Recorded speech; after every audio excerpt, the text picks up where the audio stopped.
Hey you guys, it's your girl T, and I got a crazy story that's coming out of St. Louis, Missouri. So what happened is that back on November 19th, there was a 23-year-old woman. Her name is Ashley Depew, and basically she came out and she said that she was punched in the face by a black man playing the knockout game. So when her story first hit the media, it went national. As we know, the knockout game has been a story that the media has been spinning for the past few weeks now. Now, while this game is happening, there are also people who are making up stories. There are also people who are just trying to push propaganda to be able to hurt other people. So this woman came out, said that she was a victim of the knockout game. She got tons of support online. All the racists came to her defense. Everybody was, catering to her and, oh my God, we got to get these people. People were going off. People were outraged. I'm going to go ahead and play you guys the first clip, and I'll come back with the rest of my commentary. 4 parts of a young woman's face broken following an attack out of nowhere for no real reason in South St. Louis. She was ambushed, deliberately knocked to the ground. What's even more disgusting is that what happened to her, it may be a game called knockout. Matt Cesney, you were able to talk to the victim about what she can remember? That's right, Sharon. All she really knows is that it happened as she walked along Arsenal here at Brannan early Monday morning, trying to get to a car with her boyfriend. Now, within the past 2 hours, she has managed to get to police to file a report. But as police take over this case, the punch that took her down has done serious damage, requiring major surgery next week. As soon as I was hit, I couldn't see anything out of it. This 23-year-old college student from the Metro East is talking about her left eye. She wanted us to protect her identity, but she did allow me to see the isolated photo of her injury, a double fracture of the bone under her eye. She tells me Monday morning, after coming here to pick up a friend in front of this South St. Louis bar, she was hit as she moved through a large crowd on the sidewalk. Does it feel like you were punched, though? I mean, to be honest, it just felt like something just right here, just huge, big. It could have been a fist. And it dropped you? Yes. It knocked me down very good. Okay, so you guys just watched the clip. So what happened is that as of yesterday, the story has come out now that this bitch was lying, okay? Who really hit her was not some random black guy playing the knockout game. It was her 25-year-old boyfriend, Justin Sims.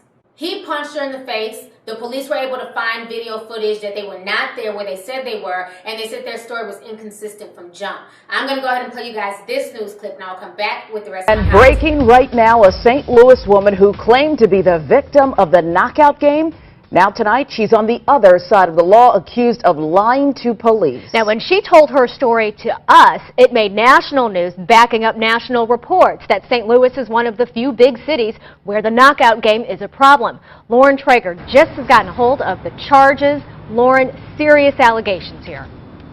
That is absolutely right, guys. Of course, this so-called knockout game has been getting a lot of national attention, and it is very serious when it does happen to somebody. They're randomly targeted and punched in the face. But I just spoke with the St. Louis police chief just a few moments ago, and he told me this incident here had nothing to do with the knockout game. A young woman and her boyfriend now charged with filing false police reports. The police chief telling me their story was all a lie. Now, you may remember we actually spoke with this woman back when all of this happened. She even showed us her injuries, telling us someone in a crowd had knocked her to the ground as she and her boyfriend were leaving a South City bar. Police say what she told us was actually all a lie. Does it feel like you were punched, though? I mean, to be honest, it just felt like something just right here, just huge, big. It could have been a fist. And it dropped you? Yes. It knocked me down. Again, police say that is not true. They say they really had some inconsistencies with their story from the very beginning, but they took it very seriously from the beginning and dug into this, doing some really great investigation into this. They went to the bar, they looked at surveillance video. The couple was not on that video. They also spoke with a witness who told them that the boyfriend told that witness to keep his mouth shut and not say anything about this incident. So now, 3 weeks later, the truth is really coming out. Now, coming up on News 4 at 6, you will hear from Police Chief Sam Dotson. We're going to be gathering more information about this, and we will bring it to you as soon as we have it on News 4 at 6 and on KMOV.com. Live downtown, Lauren Traeger. Okay, so you guys just watched the news clip, and this whole situation to me is sickening. I get so tired of folks lying about certain things, and when they want to lie, they always want to throw black folks under the bus.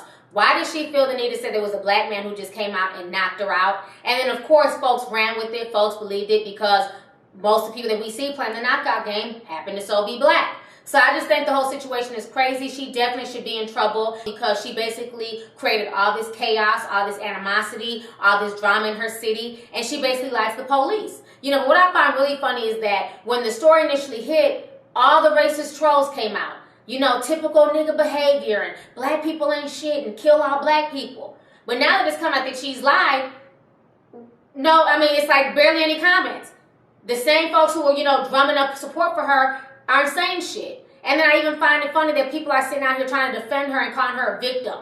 And saying, you know, oh, how dare we blame the victim, and it's not cool to blame the victim. I'm like, how the hell is she a victim? Is she a victim of abuse? Yes. She sat here and she lied for her boyfriend, and she tried to make it, and then she tried to pin it on somebody else. You know, I just think the whole situation is just sickening. Her and her abusive-ass boyfriend, they both need to be in jail. You know, this is just ridiculous. I can't believe that any woman who could look at herself in the mirror with her face mashed in like that, bashed in, black and blue, purple, she couldn't even open her eye. And then for her to get in front of the national media and say that some black guy did that to her, and then go back home and sit with the person who did that to you, it shows that the woman is sick mentally. There's something wrong with her. Because somebody who has a high esteem about themselves, who values their life and who values who they are, would not stay with somebody who would do that to them. And I just think that, I mean, that picture of her face is just horrible. And for her to lie and say that that was part of the knockout game, and now it's come out that it wasn't part of the knockout game, I just think that that's just disgusting, and that she needs to be in jail for that. You know, she should be charged with the crime, just like her boyfriend should be charged with the crime. So anyways, go ahead, leave a comment, let me know your thoughts on the entire situation. When you first heard this story, did you believe her story? And then how do you feel now that it's come out that she lied about it? So what do you think should happen to Ashley? Should she face charges for lying? Or do you guys just chop it up as her being an abuse victim? So go ahead, leave a comment. All right, deuces.